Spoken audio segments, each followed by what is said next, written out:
Our first speaker is Phil Rothwell. Now, Phil is the marketing director at SellerDeck.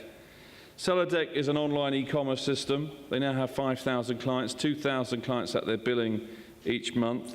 The site they're most proud of is Jamie Oliver, Jamie at Home. Anybody bought through Jamie at Home? One person? Amazing. Jamie now has 45 staff doing his social media. He's got 10 staff on each platform. He does nearly £1 million a month through the web. Phenomenal, isn't it? For one little fella born in a pub who was taught to be a chef by his mum and dad. Phenomenal. What I've learned from Phil is that through SellerDeck in the last 13 years, they've done £11 billion of sales for all of their clients, those 5,000 clients. I think that deserves a round of applause. Please welcome Phil.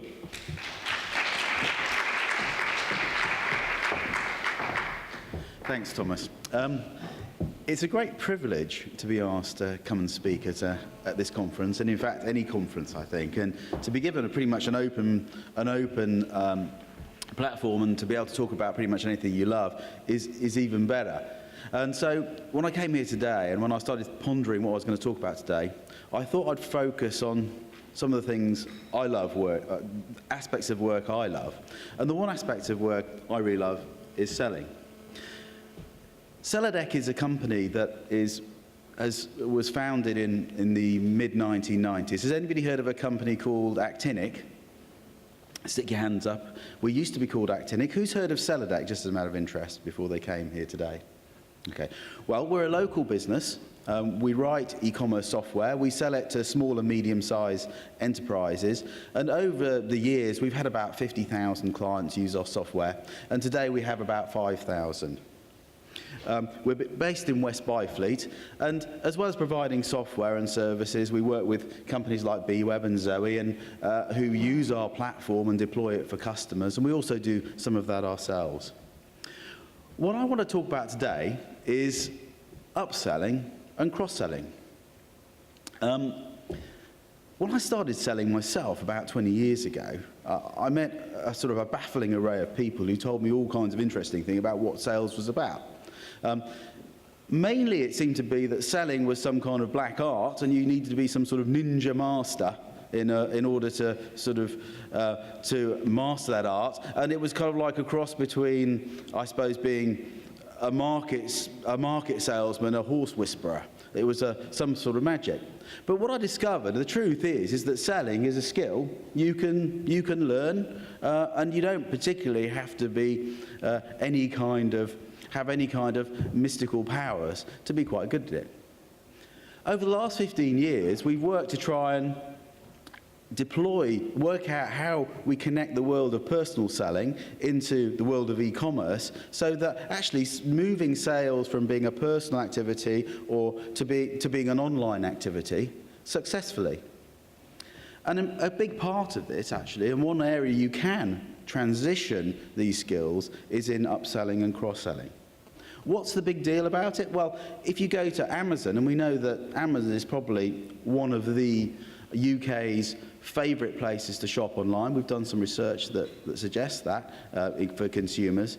Amazon make about 35% of Amazon sales are based on some kind of upsell or cross-sell activity, which is, a phenomenal proportion of their business. And it also shows how popular it is with the general public. So that's the big deal. What is upselling and cross-selling? Well, upselling, I thought we'd better clarify this, because when I started writing this, I wondered if I'd got it straight in my mind. For the purposes of today, an upsell is the process of selling a higher value, higher margin product to a customer when they've a higher margin than the product the customer originally intended to buy off you, if you like.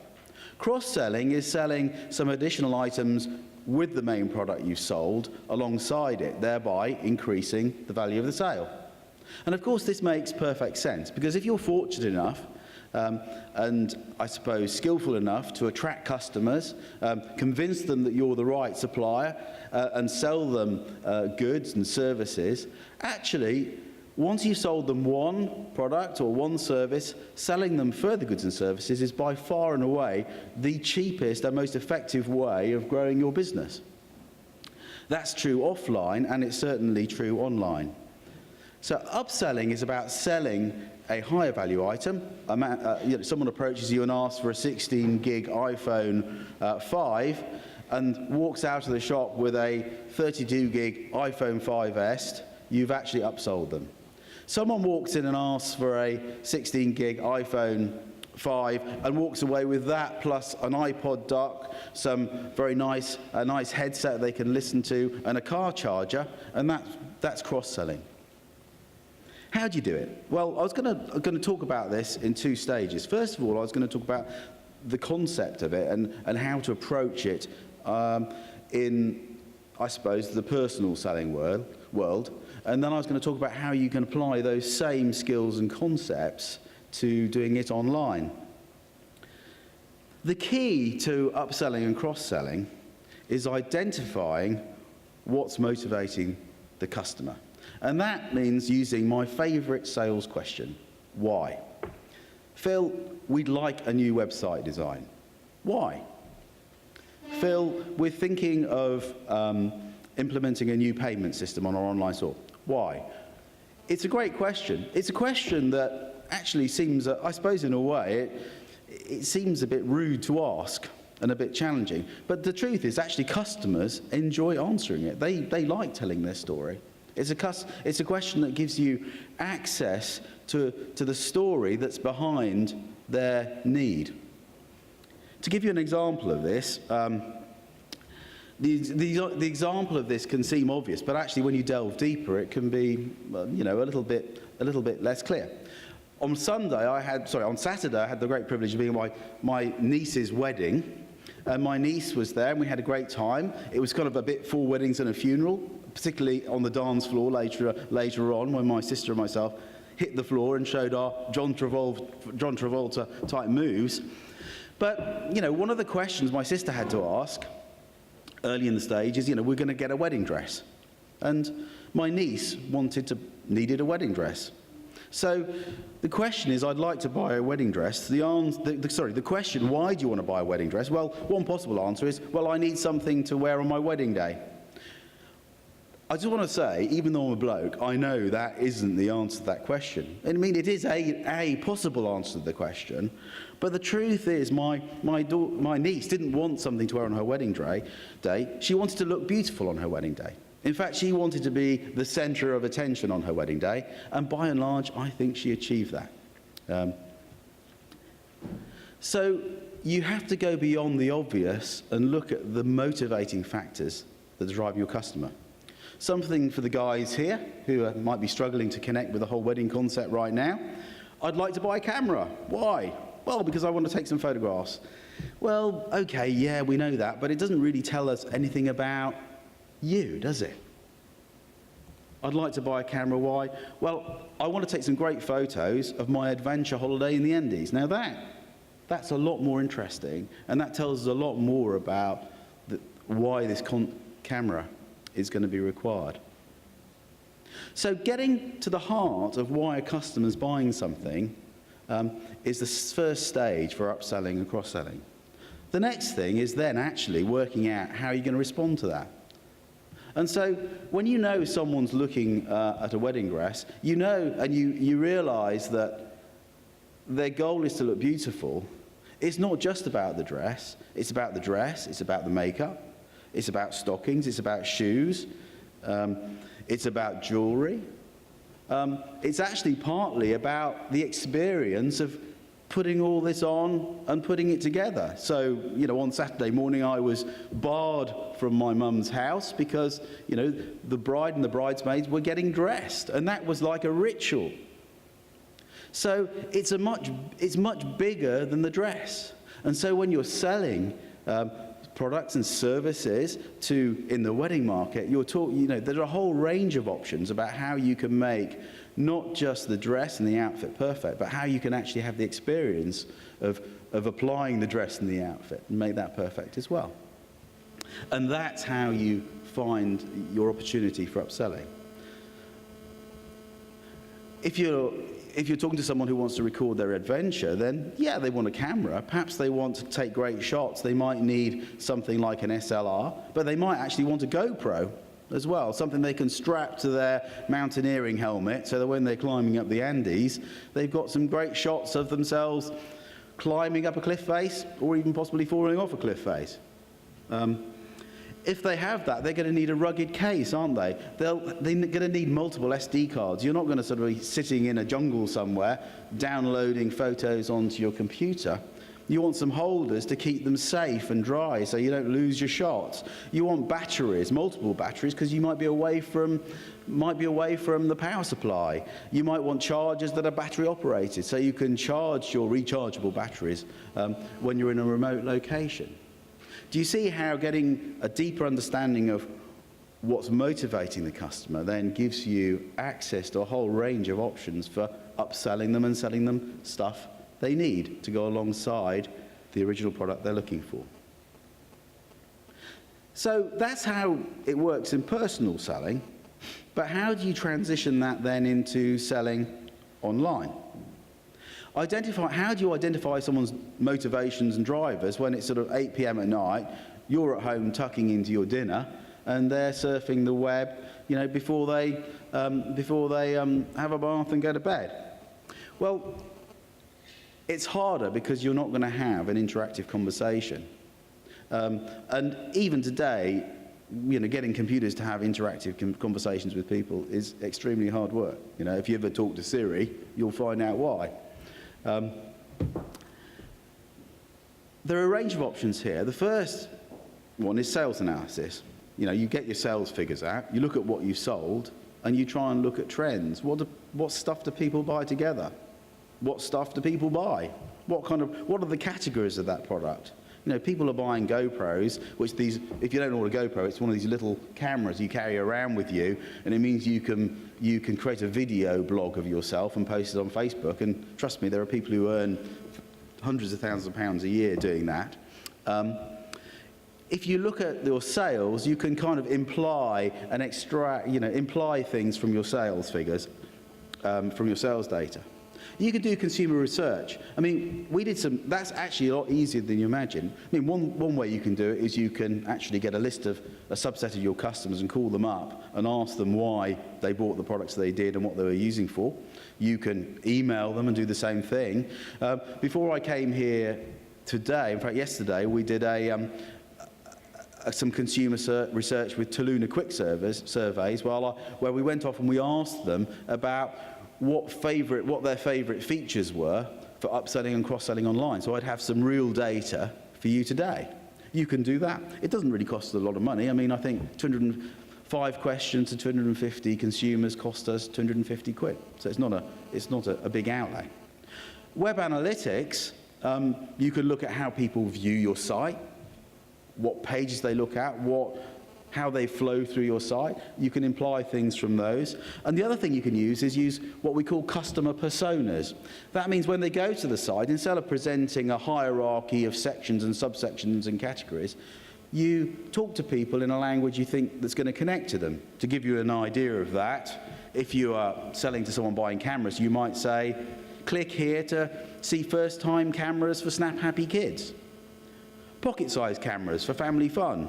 Rugged cameras for outbound adventurers. Cameras for stargazers. Now, being a bit of an uber geek, I love this. You know, I didn't know you could do that, take photos of the moon through telescopes, but, you know, you can do this. Cameras for enthusiasts and professionals. So you see with personas, what you're doing is you're connecting, you've done some research perhaps to identify ultimately why people buy cameras, and you reflect that research in the layout and design of your website. And that's one way of understanding the context of what's going on with the customer. The interesting thing is if you can do this quite well, there's lots of opportunity for making yourself stand out in the market. And we all know, as small businesses, making yourself stand out against your larger customers and finding that differentiator is really important. When you go online and look for cameras, this is very interesting. This is, I think, the Argos site. This is how you find a camera on Argos. Bridge digital cameras. Compact. I don't know what any of this means. Okay, I mean, I asked Tim, who's a keen photographer, what a Bridge digital camera was. I assumed it was a camera for taking bridges. You pointed at the Firth of Forth. It removes the paint crew automatically. It identifies the location, tags it as the Firth of Forth, and makes it a uniform colour of red the whole way across. Of course, which it never is in real life, because they never stop painting it. Here's another one. This is a buying guide, and I can buy a Bridge camera, a compact camera. Well, it's not a buying guide. It's a geek's buying guide for people who understand what all this stuff means. And if you don't, you've got to go to something that's buried on the side that might actually apply some context to these things. And then if you go to Jessup's, what you get is a wall of product, which is, I look at this and I think, look, you know, all they're doing here is selling standard stuff at the cheapest possible price, almost. You know, I don't really see how this connects with me. So actually, by using this context of understanding why the customer's there, what their purpose is, what their goals are, you can actually, you can steal a march potentially on your competitors as well as then presenting with a better range of options.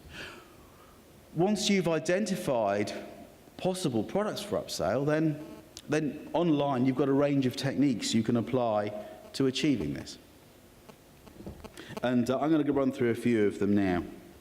Who's shopped on Amazon here? Everybody must have done, mustn't they? This is something you'll see all the time on Amazon, frequently bought together, where you offer two products which are related, the iPod and the dock, in one price. What Amazon don't do, which I think is interesting, is they don't generally offer a discount on the second product. Why, I don't know. There's some research that suggests if they did, they probably sell more. When we asked customers, as consumers, what they thought about this particular, how much this influenced their buying process, this is what they said. At the top response is no influence, and the bottom response is considerable influence. And the rating average is about 2.5. So they're scoring out of 5 high influence, 1 no influence.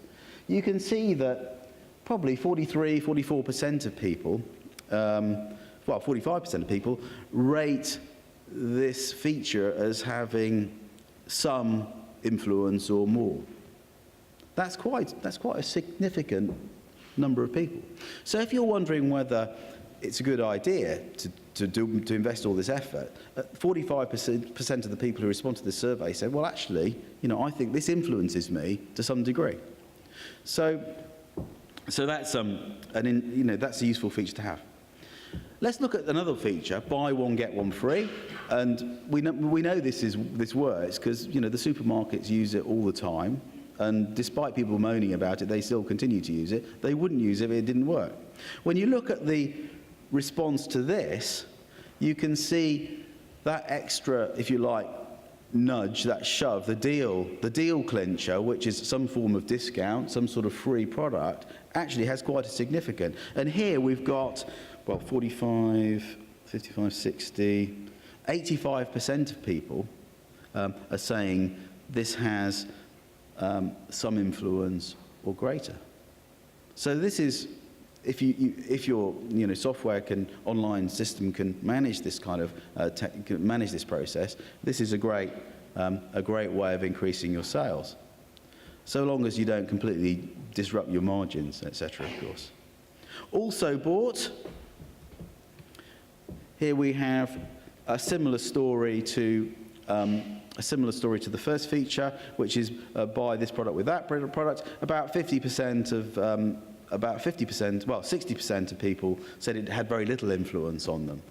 So people who bought this also bought that. Doesn't seem to have as much influence as offering a 3 for 2, 2 for the price of 1 type offer. The delivery price nudge. this is a great one. A delivery price nudge is where you say, well, free shipping, in this case, free shipping is applied to all orders over £49. You've added 2 items to your order. If you spend a few more pounds on another item, you'll save £4.50 on the shipping. Now this, we went out and we asked the question of customers, this specific one, if you were ordering 2 items at £15 each and free delivery was for orders of 40, would you add a third item? And you can see that generally people are in favour of that. And you can understand why, can't you? Because I'm sitting there thinking, look, actually, I can either spend £4.50 on shipping, or if I spend another £6, I can buy another item. So it's effectively getting £4.50 off the additional item I'm buying. Best sellers list. What do people think about that? Well, indifferent, 50-50 split. 50% of people are influenced to some degree or more. Other items customers buy. I love this because what it tells you on Amazon is what people looked at this product and then this is what they ultimately bought, is how I interpret it. So you can see, in a way, what other people are thinking and doing in their purchase of a product you're interested in. So if you are buying a camera and you're looking at, say, an Nikon bridge camera, then, and you can see most people go on and buy the Pentax bridge camera, it's giving you a clue about what the brand leader is, isn't it? It gives you confidence that perhaps your decision on the Nikon, it may not be as good as buying the Pentax. It gives you that sense of where the crowd is going. I like it, but actually it's not that effective. It's not one of the more popular ones. You notice the more popular ones tend to involve some sort of price discount, don't they? And then there are a couple of other things you can do. For instance, complete the set. If you go to ASOS, as well as buying random clothes and items, they assemble them together and say you can buy a complete outfit, including accessories. Creative product variants. Go to Vistaprint and you can assemble your own photograph album. And as you go along, you can change the cover, you can improve the quality of the pages, change the binding, have different sections. All of this helps the customer build what they want, and it, of course, it's cross-selling, it's adding value to the sale. So they can create something that's custom for them, that's perfect for them, and of course they're willing to pay more for that. There's an exchange of value there. So there's a myriad, well, not a myriad, but there's a good 8 to 10 ways in which you can cross-sell products on your site. The key thing is to identify what products are likely to sell with other products based on why the customers, what's motivating the customers, and then applying them on the site using technology that supports those range of features. Another nice thing about the web, of course, is you can test all this as well. So with our customers, we generally say, well, it's an interesting idea to offer a buy one, get one free, but before we apply it across the whole site, why not find 5 to 10 good products that sell quite well, and let's try it on those. Let's try and find some products which will work on. Let's test it for a week and see if sales increase. You get an immediate return on, I suppose, with that on. You immediately see how effective the idea is going to be. And once you see how effective the idea is going to be, then you can gear your, I suppose, investment in software development and development of the site in that area. Last but not least, following up on sales. All of those processes can be applied after the sale. So once someone's checked out and they've moved on and they're waiting for their products to be delivered, or after their products have been delivered and they're happy, you can reach out to them, you can say thanks, and then you can say, by the way, you might not have seen this on the site at the time, but did you know you can take advantage of this offer still? You can buy this second product and we'll still offer you a discount on it. You can buy these associated products which we believe might add value to your sale and help you use the camera. So you might not have been sure about the case when you bought the camera, Why not have a look at it again? Why not have a look at these 5 top-selling cases? All these opportunities, there's all these opportunities for touch points. So often, and you know, I'm talking to myself here as well, we miss the obvious in this. We miss the obvious things to do. But there's loads of ways you can reapply these techniques with the customer once they've purchased. Finally, whenever I talk about selling, my friend's going to start looking at me like I've grown, you know, horns, I'm wearing red clothes, I'm carrying a trident, you know, and I have a tail. And because somehow selling is evil, it's bad, or whatever. I mean, this simply isn't true. The interesting thing about all those cross-selling techniques is that pretty much the worst scoring one, 40% of the people said they were influenced by them. Cross-selling and upselling adds value to your customer.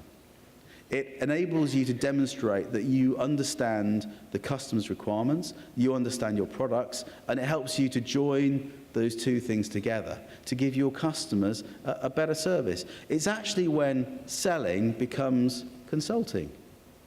It's where your customers start seeing you not just as a market trader with the best deal, but someone who has an interest in what they do, a care about what they do, and gives them an increased sense of confidence that the products you're selling them are right for the job for which they're intended. So it's not just ethical. I think it's absolutely advantageous to everybody involved. Okay, so I hope that's useful.